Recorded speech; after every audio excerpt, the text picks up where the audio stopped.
Listen, you're in Philly right now. You're covering the Sixers Nuggets game tonight. It's actually convenient because I wanted to talk to you about Philly. They've won 3 in a row.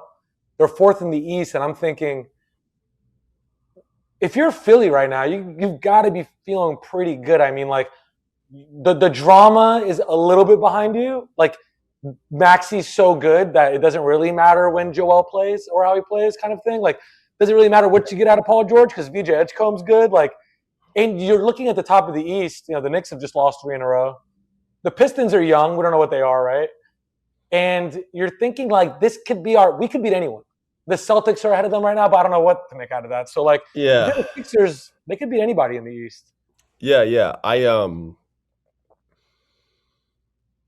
I like what I'm seeing from Philly with the East being wide open and even the top, like you said, being like not so dominant, right? It's not the West Coast, which is a complete gauntlet, but when you look at the top of the East, you got New York, who obviously they've lost a few games in a row. This is a team that's shown vulnerability in plenty of areas. Um, and then you look at a team like Cleveland, which obviously is having just a strange season after last year. They're still a very, very good team. They're well coached. It's just been a weird year for them. And they're not really putting together the greatest brand of basketball consistently. Now, to their defense, they've been injured like 80, 90% of the season. But now that they've had guys back, it still doesn't look quite right yet. But that might take some time just because of guys getting, their rhythm and injuries and all these other things that have kind of plagued them this year. Regardless, it is what it is. They're at where they're at. So you look at those two teams, like, okay, well, they're beatable. And then the other team is Boston, who's still without Tatum. Yes, Brown's been super. Yes, some of these guys are having some big time years, but like eventually, especially in a playoff series, 7-game series, that like magic tends to run out. And then like they're going to settle into being a good team, but for them to be contending, winning a championship, they need Tatum. Period.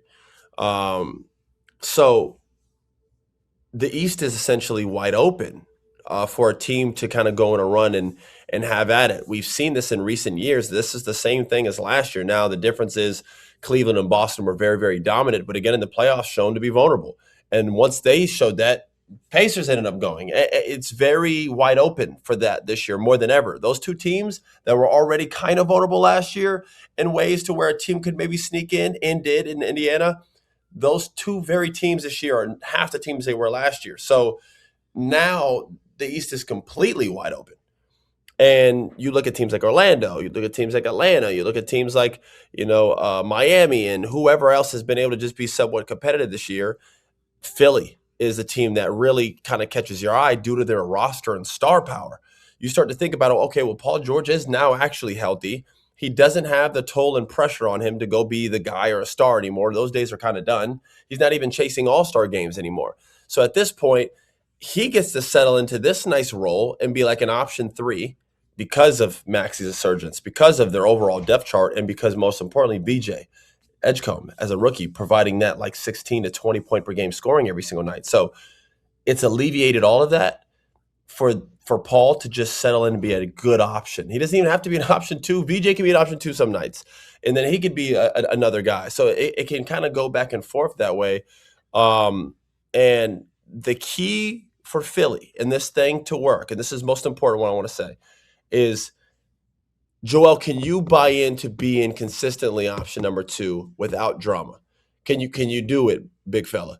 You've been option 1 for a long time. That you had a very successful run here. You're an MVP, man. You were an MVP in the city of Philadelphia. The last guy to do that was a guy named Allen Iverson. You're going to be iconic in the city forever, despite whatever anybody tries to take away from Joel. You won an MVP in an era where Nikola Jokic had a chokehold on the NBA. You got to give him his respect. You've had a great run. You were the guy who started to trust the process. That process has been going for a long, long time now. That process is kind of over. Now, you're still very good. So I don't need 30 and 15 from you, big fella. I don't need you to be an MVP. Nor do I think you're capable because of how many games you miss and because of where he's at in his career anyway. He's done it for so long. He's a veteran and his body. I still need you to be very, very good. And I need How you to good? give us What stat line are you? I need 20 and 10. I need 20 and 10. But that's Which not for a guy like that. He can get in his sleep going up and down the court. That's how skilled he is. that's all, but sometimes less is, that's all I need from you. I don't need you to be superstar. We have one. Now it's Maxey's turn. Maxey was an all-star and supported you. He actually took two back seats. He took one to the first time, and then he took one to James when James came, and he's always been there. It's his time now. He's one of the best players in the NBA. He's going to be a lock pretty soon for first-team All-NBA if he keeps this up. Okay? This guy is a superstar. Tyrese Maxey, period. This is going to be our option A, all right? It has to be this way. Nick Nurse has to make this fluent. This has to be direct to Joel. I still need you to be a star, though, Joel. And we still need you to be a max player. We're going to pay you like one, but we need you to be this guy. And it's not, you're still one option. You're just 1B, all right? Because it's his time now. After that, it could be VJ or PG, either or, depending on the night. No pressure, guys. We just want you guys to go out there, compete, and help, and give us something. Whatever you can give us, you can give us. It alleviates pressure from Paul. It alleviates pressure from a kid who's still learning how to play in the NBA. VJ is a rookie. They both just to come in and just hoop. The pressure's on the two guys. But Joel, we don't need all that from you. So that pressure of the games and the knees and the back-to-backs and the Joel saga doesn't have to be as dramatic.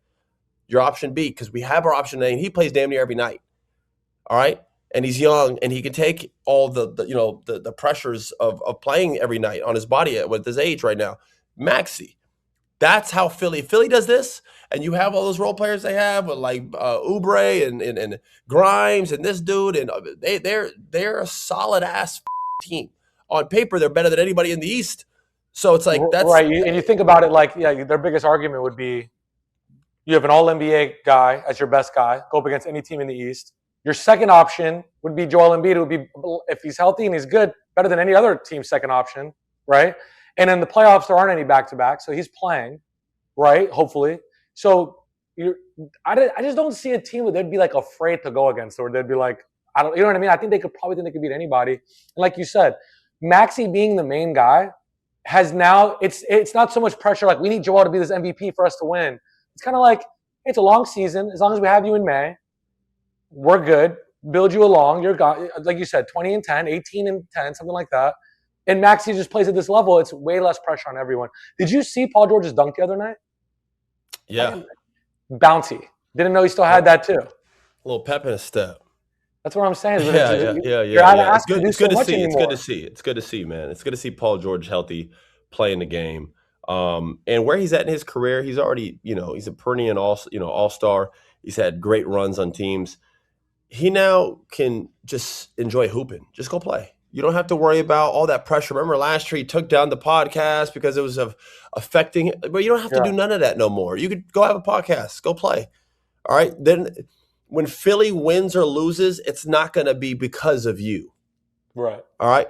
But as a key player of the team, you could have a great game and they'll sing your praises like you are the reason they won. But the beauty of not being the best player of the team is when you lose, it's not your fault. But if you're a role player, when you play well, it is you get all the praise. You get all the praise without any blame for the most part when you get to be that third, fourth, fifth option. So you're not the go-to guy. Now, it'd be one thing if you were just terrible for a whole playoff series, then yes, Philly's going to rip you apart. But that's not going to happen with a player like him, especially if he's healthy. So he's in a good spot. Philly's in a good spot. The East is wide open. People in Philly need to be very optimistic and understand that the ending of the season could be very special if the timing plays out where this team's fully healthy and kind of rolling and on the same page. The one season where they don't have the expectation, I feel like the last 5 or 6 years, they're like, we have, these really good teams and they have a lot of expectation. I feel like this was the year everyone was like, and now they have, maybe this might be their best chance. It says here right now, they're 9-7 with Joel and 10-7 without him. That means they're pretty much the same. So that's less pressure for him to come back.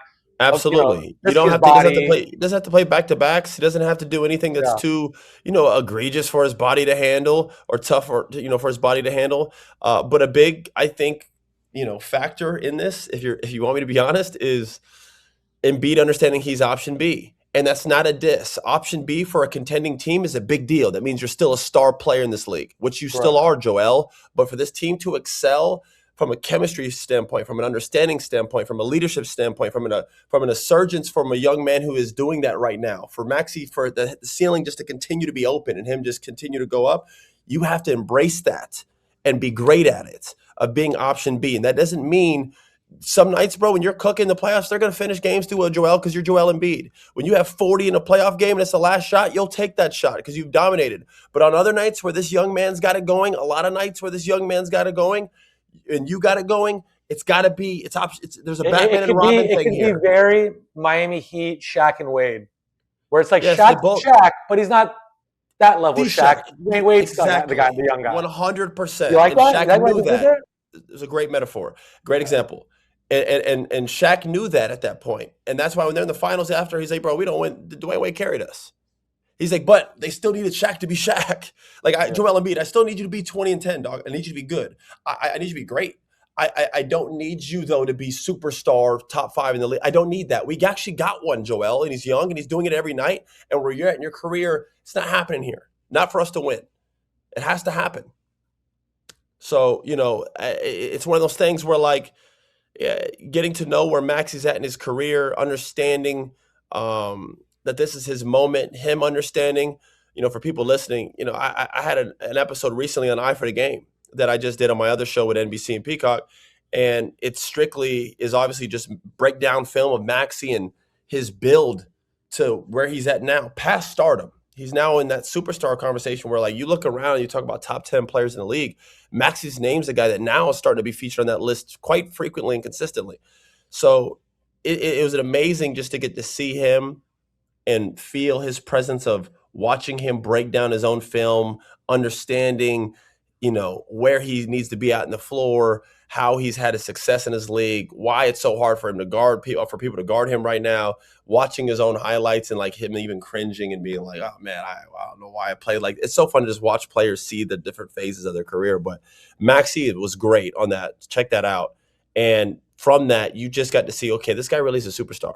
Just the way he moves, the way he's able to see the game, the way he plays the game. Sometimes when you have to sit down and watch someone for 45 minutes, you can really understand what type of player they are. He's up there. Philly has a chance this year. They got a chance. This is a good time for me to bring up what our producer sent us this morning. Big Philly guy, by the way, Gene. He said Tyrese Maxey, I feel like he's a blend between Damian Lillard and John Wall. John Wall's slashing ability, Dame's, playmaking from the perimeter. Yeah, I would say he's a blend of both, but he's not the best of both. So it's like he's not exactly John Wall fast. He's very fast. Tyrese Maxey is a very fast player. He's not John Wall, but he's fast. So you take maybe a John Wall-esque, and then you mix it with if John Wall could shoot like Damian Lillard. Now, can Maxey shoot just like prime Damian Lillard? No, but he can shoot the shit out of the ball, and he's a threat, and he's lethal. Is he Damian Lillard level? I'm not saying that because he's not. But the fact that he's a version of that lower and then a version also of John Wall's, you combine that together, you get this special talent that we see. Obviously, if you took actually John Wall and actual Damian Lillard and combined, probably the greatest offensive point guard ever. But he is a variant of either of those kind of combined. Yes, that's a fair assessment. So, I compared it to, where would he stack against, when we're talking Jamal Murray, bubble Jamal Murray, prime Jamal Murray. I was obviously talking about his pick and roll ability, but you made a good point. You said he was doing it with Jokic, who's one of the best player in the world. So and it's nothing to take away from Jamal. Jamal's a special talent. He's been an all-star caliber player for a long time, just being in the West. It's very hard to be an MVP when, for so long, that spot was kind of taken. Steph, James, done. And then even Devin Booker had to fight to get his few all-stars. Hell, people don't even know the few all-stars that Devin has, some of those came because other guys got hurt. He didn't even get voted in that year. Devin, if everyone was healthy for these past years, Devin would be like a 2-time all-star guy. You know what I'm saying? I think it says he's like a 4-time or 5-time. He'd be like a 2-time all-star. That's how crazy, just to give reference of how packed guard-wise it was for the West. So I don't want to diminish Jamal Murray by any means, but Jamal Murray compared to this Tyrese Maxey, and by the way, we could just go prime Jamal. You don't have to say bubble Jamal. Jamal right now is averaging his best. Jamal actually having one of his best seasons. Yeah, he's having a career year, big jump. He's averaging 25 this year. That's a big jump. Maxey, again, we'll get to see tonight, so that'll be a good thing to watch out for in tonight's game. But Tyrese is just so much more athletic in terms of the standpoint of speed with the ball. He's just so fast. He's very hard to keep in front. Jamal shifty and crafty. Tyrese sometimes is coming at you full speed at 15 miles per hour, 16 miles per hour with the basketball in his hand. You're just like, whoa, You know what I mean? Like it's just different. It's cool to see Philly fans too who had bad luck, I guess, drafting #1 pick with Markelle Fultz or Ben Simmons, who was good until it wasn't, and then getting a guy like this, an All NBA guy in the 20s. He was like the 20-something pick. Like that's kind of cool how it ended up working out, at least for them. They got some, after some bad luck, you get some good luck there too. You know what it shows you though is to not always just highlight the top. Every draft pick matters. Every draft pick matters, man. Like you could have the 6th pick in the draft and the 20th pick in the draft. There's no telling that the 20th pick might end up being the star on your team. The 6th player might not be, a star. Of course. That is so. That happens every year. Obviously, I was a top 10 pick in the draft. I was never an all-star. So every pick matters, and yeah, like you said, there's a little bit of luck thrown back their way. The Fultz obviously saga didn't end as well as people wanted, and even the way Ben Simmons stuff, the rise from stardom to where now he's obviously not playing anymore. Like that's a crazy just drop. So Philly's been through it. The injuries to Paul George, the injuries to Joel Embiid, his whole career. Hell, he didn't even play his whole rookie year. There's been so much that's gone on here. Maxey is the light at the tunnel, and so is VJ Edgecombe.